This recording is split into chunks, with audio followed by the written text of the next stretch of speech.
Sandor Katz, welcome to the Luke Farr Show, show to motivate, educate, and inspire our next generation of leaders. Thank you so much for joining. Thank you so much for having me. It's good to connect, although you are many miles away there. I just want to get stuck in there, like hailing from New York. You're a for the audience that aren't too familiar with you, you're a self-described fermentation fetishist. You've taught hundreds of food workshops around the US, and your book, Wild Fermentation, which was published in 2003, has been called a classic, effectively the Bible for people embarking on DIY projects like sourdough, sauerkraut, and especially notorious for getting people excited about fermenting food. You were named one of Chow Magazine's top provocateurs, trendsetters, and rabble-rousers, that must be a US term, in 2009. But yeah, where did it all begin for you? I mean, your grandparents immigrated from Belarus, right? Many moons back in 1920, effectively. Yeah, okay, you've learned quite a bit. Yeah, absolutely. So, I mean, as a kid growing up in New York, I loved pickles. So, I had a real predisposition to some of the flavors of fermentation, the flavor that I would now recognize as lactic acid. But I wasn't watching one of my grandparents make pickles. We were buying them at a local delicatessen. When I was in my mid-20s, I spent a couple of years following a macrobiotic diet, and macrobiotics places an emphasis on the digestive benefit of pickles and other live ferments. And I started noticing that these pickles that I'd been enjoying for my entire life, whenever I would eat them, I could feel the salivary glands under my tongue squirting out saliva. And I began to, associate the pickles and sauerkraut and other related foods as getting my digestive juices flowing in a very tangible way. So I started incorporating these foods more regularly as a health practice, but still I wasn't making them myself. And the catalyst for making them myself is that in 1993, I left New York and moved down here to rural Tennessee. And among the changes in my life at that time is I started keeping a garden. And I was such a naive city kid that it had never occurred to me that in a garden, all of the cabbages would be ready at about the same time, and all the radishes would be ready at about the same time. So when I faced this, rather obvious reality of agricultural production, I decided I'd better learn how to make sauerkraut, because I knew that I liked sauerkraut. I knew that sauerkraut had something to do with preserving cabbage. I looked in just a standard cookbook. I found a recipe for making sauerkraut. It was deceptively easy and straightforward. My sauerkraut was delicious. And it just made me want to try variations. What happens if I use turnips instead of cabbages? What happens if I put celery in there? What happens if I put carrots in there? And I just started playing around with different variations. And then I learned how to make yogurt, and then I started a sourdough starter and started baking bread from that. And, wow. I just kind of went down the rabbit hole. Absolutely obsessed and passionate, which is amazing and so cool. I mean, what in your opinion makes a good pickle? And, as far as the health benefit on the gut, what is it about pickles that is good for the digestive tract? Well, sure.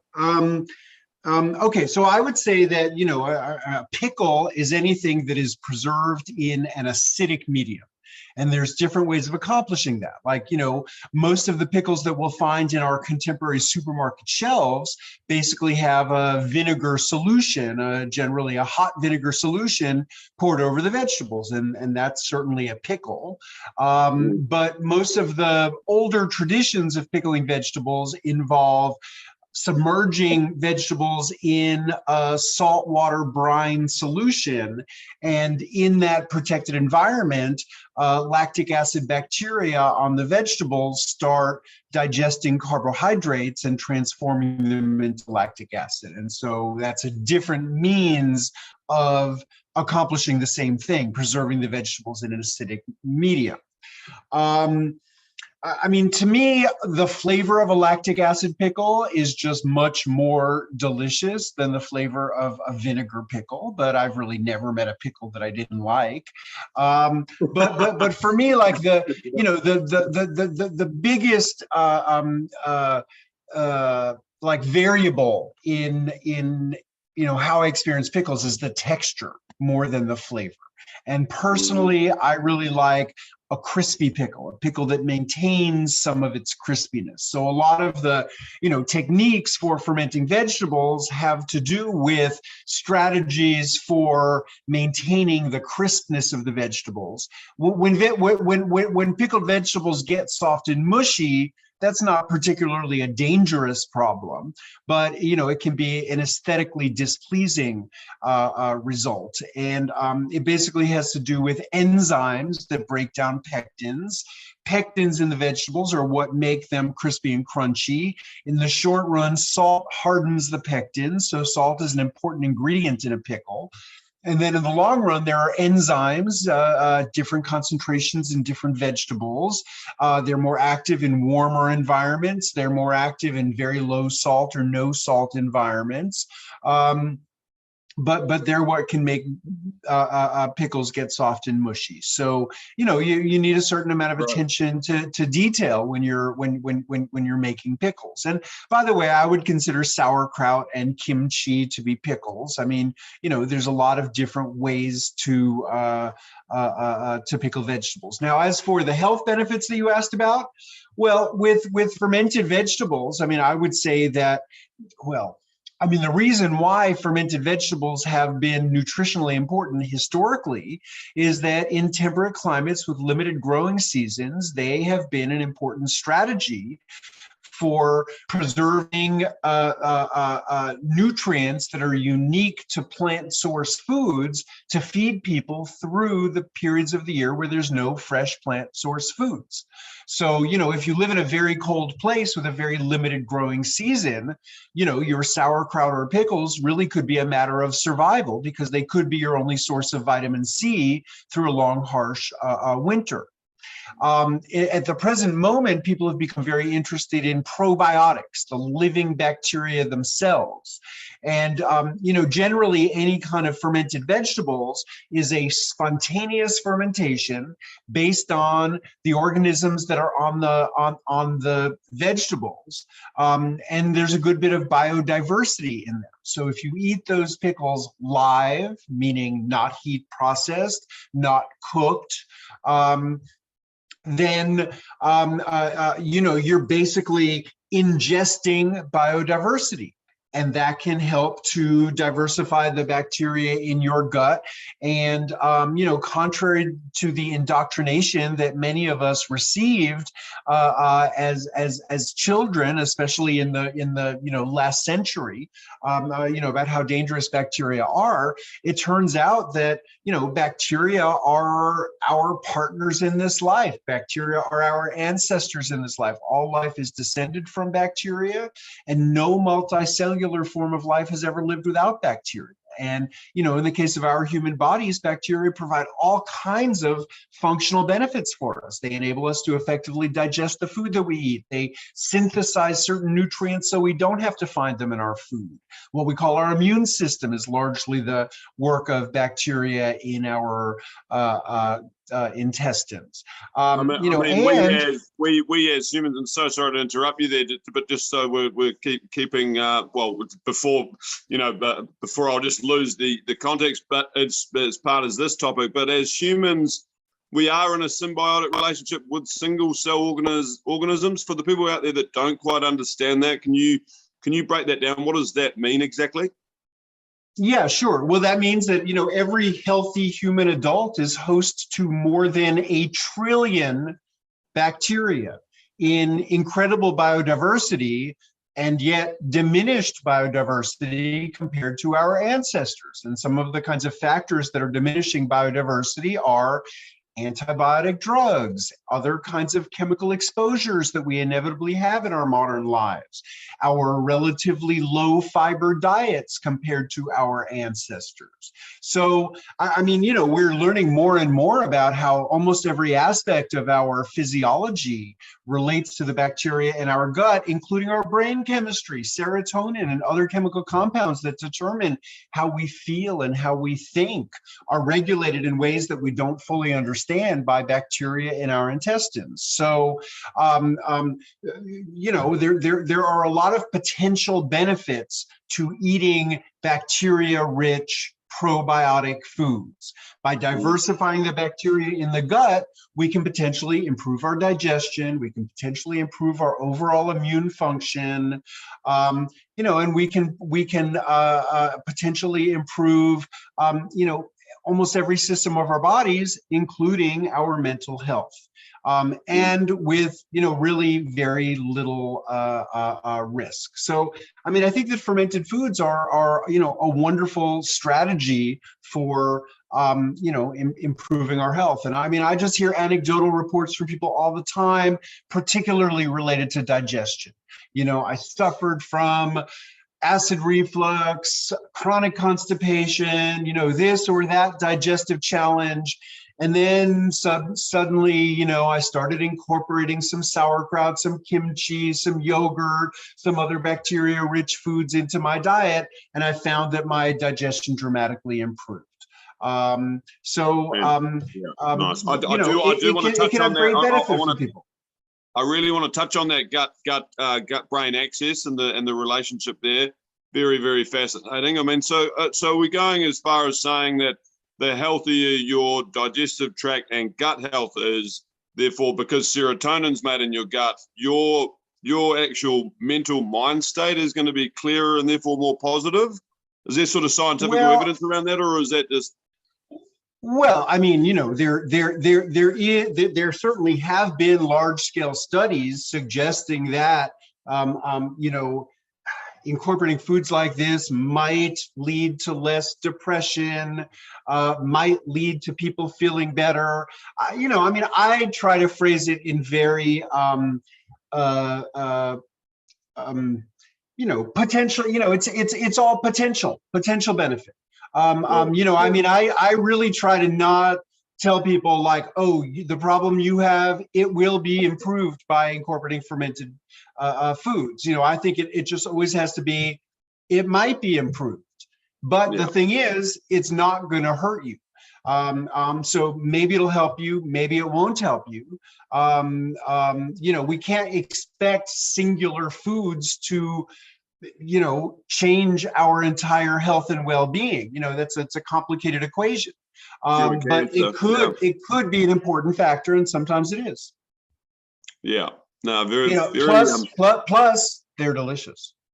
Yeah, they are delicious. Hey, just back on the pickle. So is a pickle essentially, is a gherkin essentially a pickle that's just chopped up and finely sliced, and McDonald's and many different fast foods put it in their burgers, but that is essentially just a thin term of a pickle, correct?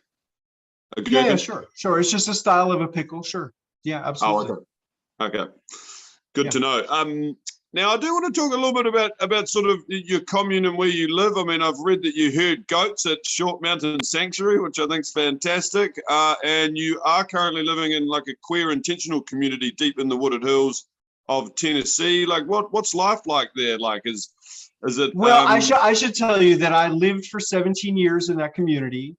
I'm their neighbor down the road. I no longer live in the community.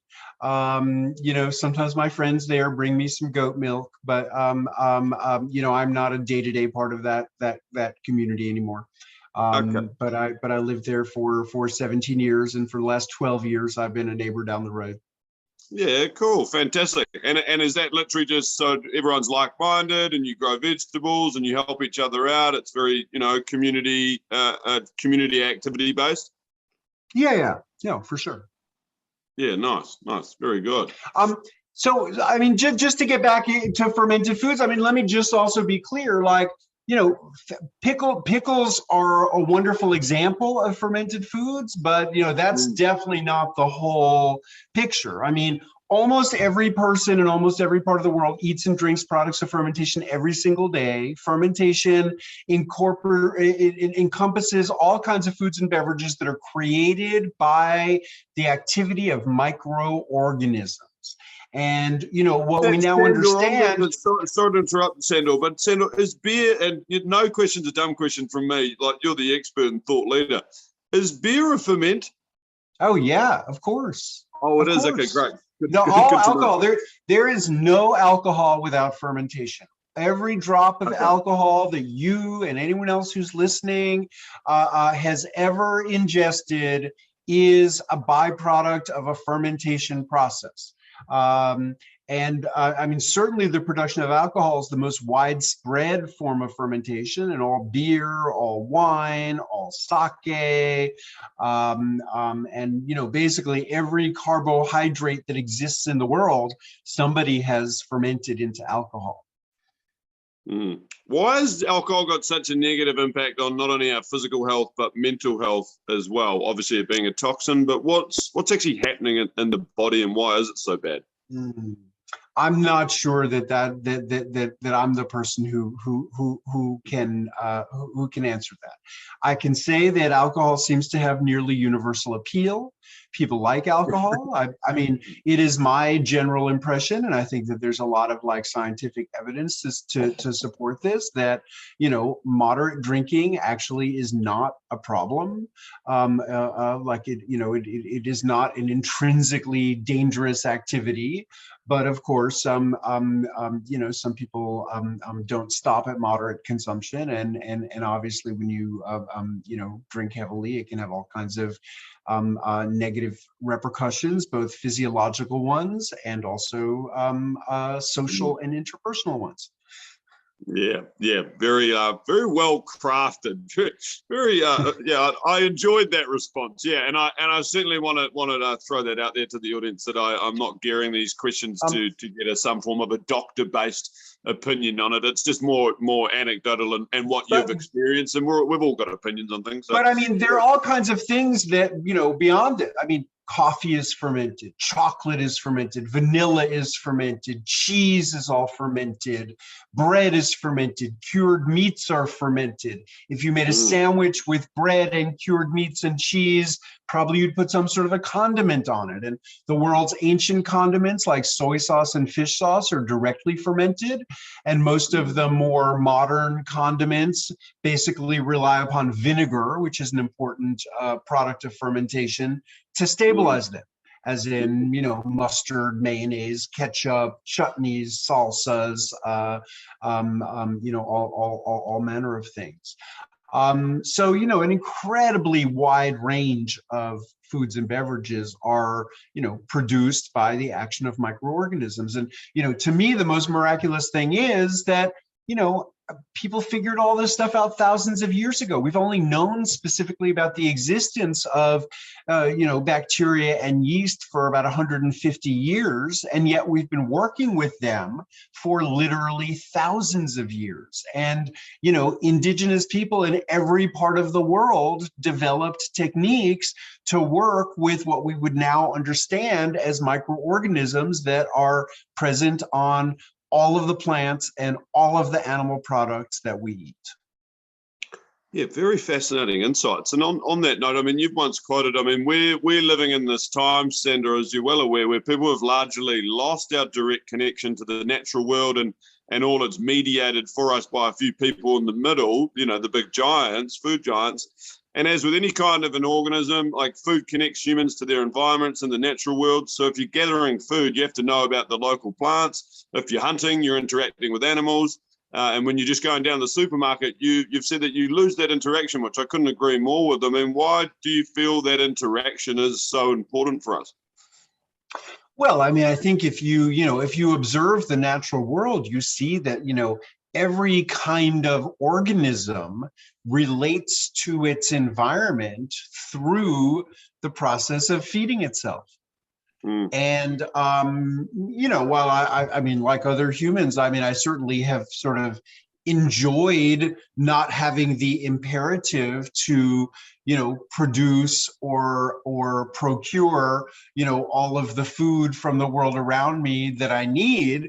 I also have a sense that something has been lost. And, we have largely, lost this connection that, every other form of life has with its environment. And I think that something important has been lost.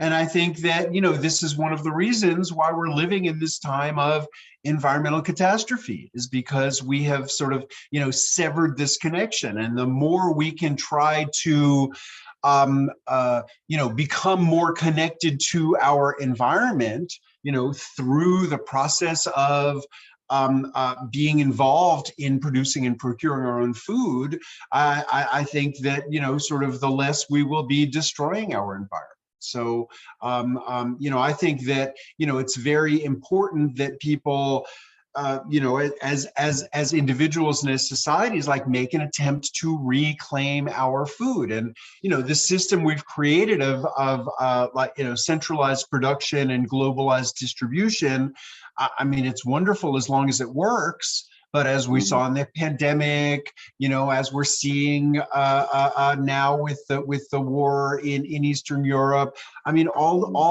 there's all kinds of ways that the system, can be disrupted. And, I would say that the only kind of real food security any of us have is local and regional food production. And that, in every part of the world, it just makes sense to make as a policy objective, increasing the productive capacity for food and getting more people involved in producing food. And, part of that is farming and growing plants or raising animals. But part of that is also the fermentation arts, and fermentation really, evolved in distinctive ways everywhere in the world. And, I would say a few generations ago, almost everyone was either directly involved in fermenting something, or at least they were witnessing it in the place where they live. And more, as we've centralized this activity, it's become a total mystery. And because this happened at the same time as we became afraid of bacteria and began to associate bacteria with disease and danger and death, people are terrified. And, the first time I taught a workshop showing people how to make sauerkraut, and, by the way, sauerkraut is about as safe as food gets. Like, there are no documented cases of food poisoning or illness from fermented vegetables anywhere in the world. I mean, vegetables become safer after you ferment them than they are raw. But, it's almost many people just can't even help but, like, looking at the jar of vegetables they've just salted and packed into a jar and wonder, how can I be sure I have good bacteria growing in here and not some dangerous bacteria that might make me sick or even kill somebody? So, it's so easy for people to sort of project their generalized anxiety about bacteria onto the idea of fermenting food, when in fact, fermentation is, an incredible time-tested strategy for food safety. And fermentation generally makes food safer than it is without fermentation. Fantastic insights there. Seriously, absolutely outstanding.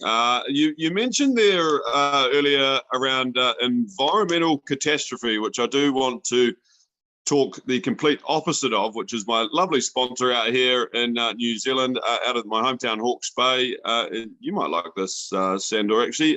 Autophagy skincare, which is actually made out of sugarcane, which is really, really cool. Some great skincare product. It's actually got grape seed extract, green tea, pomegranate, and I'm not sure if you're aware of our moldy restorative herb out here called kawa extract. Okay, sure. I have heard of that. Yeah. Yeah, so it's great. They're committed to the environment by helping reduce the carbon footprint. And you can check more about them at www.autophagyskincare.com. Anyway, back to the guest, Sandor. We were talking about good and bad bacteria and things like that. So I want to touch on mold and the perception around mold as if it's just always bad. but there is good mold, right? I mean, do you like blue cheese? Oh, so that's the good mold. Okay, I do love. So, blue I mean, cheese. blue cheese, that's just like mold growing through the cheese. Your runny cheeses, like your brie, camembert style cheeses, that's a mold on the outside, and it's the mycelium of that mold that gives the cheese that, nice runny texture. And then in Asian cuisines, there's a lot more use of molds. And like there's a Japanese word koji. Koji is rice or barley or soybeans with a very particular mold, Aspergillus oryzae, growing on it. But that mold and the enzymes that it produces is very important all across Asia for making alcoholic beverages like sake, for making soy sauce, for making miso, and many other applications. And and as more Western chefs are playing with koji, they're just coming up with kind of crazy nouvelle applications. It's very, very versatile fungus that can create a lot of really delicious and compelling flavors. So yeah, I mean, absolutely, molds are part of the picture with fermentation. Yeah, it sounds good. I mean, fermenting your own food, you're not only producing the food, but you're interacting with invisible natural forces. And these invisible natural forces that you've discussed in a few of your books, like bacteria, have been marketed to us generally as a bad thing. But yeah, they're not necessarily bad, are they? And so how have you been, with these workshops and things, are you changing the perception of this, i.e., what you've just said there in the jar, and some people have got that anxiety around it? Yes. Well, I think one thing that's really important is we can't deny the existence of pathogenic organisms. I mean, certainly they exist, and that's the reason why we've developed this generalized fear of bacteria. But more and more, what seems clear to me is that our greatest protection from the really limited range of bacteria that can make us sick is bacteria. It's biodiversity. And if we have, thriving populations of biodiverse bacteria, in and on and around our bodies, they will largely protect us from the pathogens. And, the more we are popping antibiotic drugs and using antibacterial cleansing products, the more we are diminishing the biodiversity of the bacteria in and on us, the more vulnerable we become to bacterial illnesses. Biodiversity is really our greatest protection. And, fermented foods are just a great way to cultivate biodiversity in the gut, but, also being outside, getting your hands in the soil, being with other people, being with animals, all these things are ways to cultivate biodiversity. It's not only about eating fermented foods. Let me say a couple of other things about fermented foods. I mean, first of all, they're delicious. I mean, you walk into a gourmet food store, almost everything you're going to see are products of fermentation, because fermentation creates exciting flavors. I mean, not everybody loves every flavor of fermentation. I'm sure, all of us could think of a cheese we once saw or tasted or smelled that seemed a little bit too strong for us. But then you see somebody else taking great pleasure in that. So, these are tastes that we could describe as acquired tastes. I just also want to show off my books. You mentioned my first book, Wild Fermentation. This came out in 2003. This is the revised edition that came out in 2016. The Art of Fermentation. This is my biggest book. If you really want to go down the rabbit hole and learn about, microbiology and some of the sort of stories and anthropology and cultural aspects, this book has lots of information. This is my latest book that just came out a few months ago. This is basically about fermented foods and beverages that I've learned about in recent years in my travels. Wow, So fantastic! those are my books, And we and I can also have acquire those at all good bookstores and on Amazon, I presume. yeah. Wherever you like to buy books, you should be able to find them. Yeah. Fantastic, lovely. Yeah, looking forward And to and go. and the, the focus of them for the most part is how to make things. It's all practical information, recipes, parameters for how to do these things safely and successfully. Yeah, fantastic. Yeah, I agree. I like the way you've addressed the fallacy that in order to feed the world, quote unquote, we have to hand agriculture over to Monsanto and a few other giant companies. I mean, what's in your opinion, are they part of the problem, not the solution? Yeah, no, I mean, in general, that's what I would say. I mean, I would say that, they are, there's a number of studies that have found that if you're trying to maximize actually the amount of food you're producing per unit of land, labor intensive methods will always be able to produce more on a given amount of land than big tractors and chemicals. What agrotechnology is really focused on maximizing is the amount of food that one person's labor can produce. And, frankly, like looking at the situation globally, our limiting factor is how much land we have, not the number of people we have to work in. And, I'm not an economist. I don't know how we could sort of reorient the system to a more labor intensive agriculture. But in the United States, the statistic is less than 1 in 100 people are directly involved in agricultural production. And the other 99 people have been liberated to, I don't know, play video games and watch YouTube.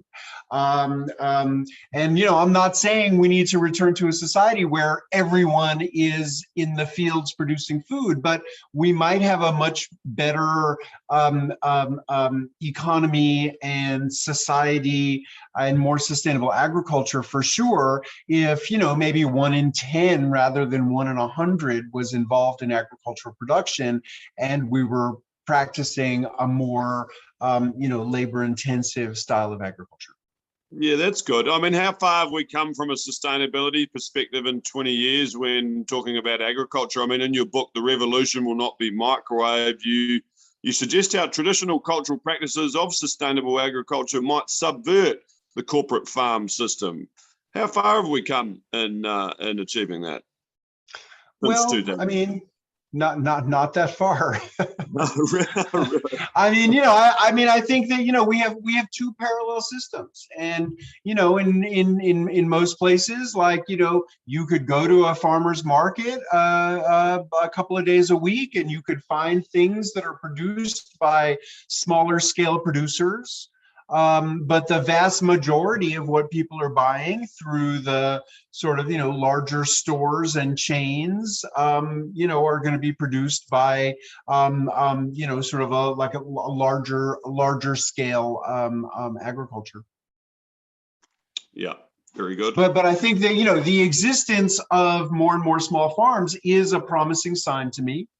The fact that we're seeing, more young people who are interested in producing food as their livelihood is very promising.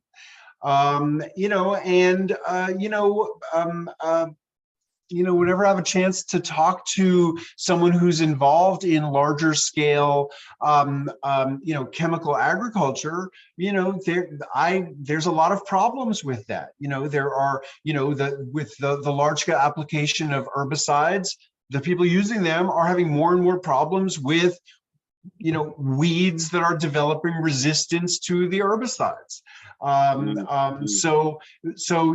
Sometimes these chemicals have been sold as a panacea, and it turns out that they're not. But then it's giving rise to more and more chemicals to apply. And I would say that maybe the solution is we need to scale down our agriculture. Nice, fantastic. Yeah, we do need to scale down the agriculture. I wanted to go just track back to quickly before we sort of wrap this up around you're a big fan of pickles, but what's your other fermented food and why? And just to give some context around that. So with pickled vegetables, that they were initially fermented by adding bacteria and salt rather than vinegar, and then it gets very cultural. Well, let me just say, you don't have to add bacteria. The bacteria is on the vegetables. The bacteria is there. Oh, okay, very good. Yeah. And culturally, very specific too. You know, traditional fermented porridge in Scotland and Ireland has come back to popularity as overnight oats, fermented bean products such as duchi from China, tempeh from Indonesia, or miso and natto from Japan, which you've already described. They're often seen in the Asian supermarket. And kangawai, fermented corn, is actually a traditional Māori fermented food. And poi as well, a fermented taro paste, is common in the Pacific Islands. So very much localized and culturally appropriate. What's like when you love traveling, what are some of the ferments that really, really drive your taste buds up in a positive way? Well, my most recent travels, 2 months ago, I was in the Faroe Islands, which are about halfway between Iceland and Scotland. And, it's very, very remote place, very small population, but they have some really, really wonderful traditional ferments, mostly fermented sheep. So they hang the legs of the sheep that they raise in these dedicated buildings for curing meat. They call them chotlers, and the buildings have boards with a little bit of a gap between them so that the wind can blow through. And the wind dries the meat, the wind carries salt, and it just salts the meat a little bit. The temperatures are very, very moderate, so they don't have to control the temperature in any way. And it just made for like the most delicious cured meat. They it's not lamb, it's mutton. It's old. They're like 6 or 8 year old sheep that they're curing. But the meat is just so tender and delicious from the way that it spontaneously ferments. I just love that. But it's not something that, I could recreate in the US or you could recreate in New Zealand. It's something that's like very specific to the climate of that place. And so many traditional fermented foods and beverages are really these manifestations of very specific conditions that exist in a particular place. I mean, think about cheeses. Like all cheese is made from the same thing. It's made from milk. But, with different temperature manipulations and different aging environments, you get such completely different results. And that's really determined by, the climate and conditions of different particular places. Fantastic, and I would really love to try fermented sheep. That does sound very fascinating. Hey, another little, not that she's a sponsor, but Kelly, who I've recently had a business relationship with. Big shout out. She would love the fact that I'm interviewing you. In fact, she set this up, so thank you very much for coming on. But and Kelly's been here in my kitchen. She came and did my residency program that I host a couple of times a year. Oh, how fantastic. That's awesome. Yeah. And for the audience out there, you can check out Kelly's products at thewildfermentery.co.nz. One of my favorites is her kefir soda, and then the smoky kapiti, which is really, really good stuff, and absolutely love it. But that's all we got time for today, Sandor. Thank you so much for coming on the Luke Farr Show to motivate, educate, and inspire our next generation of leaders. And you are certainly inspiring the way as far as any budding fermenters out there want to take their journey. But yes, much appreciated, and thank you for coming on. All right. Thank you, Luke. I appreciate it. Thank you. I'll just wrap this up quickly and we'll do a quick debrief.